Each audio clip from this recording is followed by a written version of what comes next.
What I wanted to talk about tonight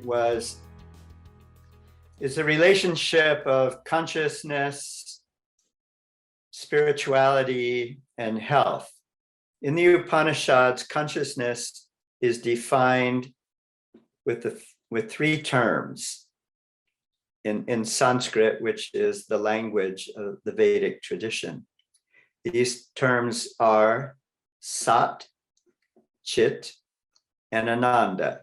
Maharishi explained that the term Sat means that your consciousness in its fundamental state, and we will define fundamental state as meaning it is separate from and yet connected to any of the active values of thinking, so mental activity, intellectual activity, perceptual activity has its basis in consciousness.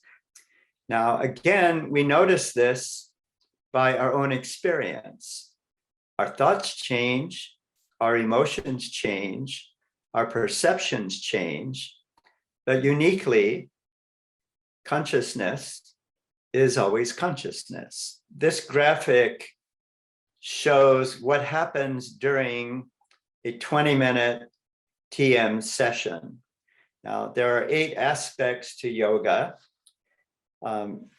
Many of you will know, others will not know the 8 aspects. In Sanskrit, they are yama, niyama, asana, which is the physical postures, pranayam, the breathing technique, and then pratyahara, which relates to the sensory state of experience, dharana, mental, dhyan, deepest quality of intellect, and then that expands into samadhi.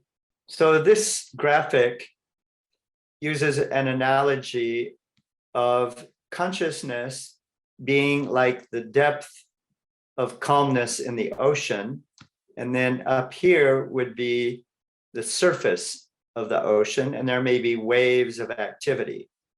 And then you can support that with Ayurveda for understanding the principles of diet and daily routine, and then fitness programs to stay strong, because if you are strong physically, it does help you mentally and emotionally as well. So these are all of the wonderful factors that come from the Indian heritage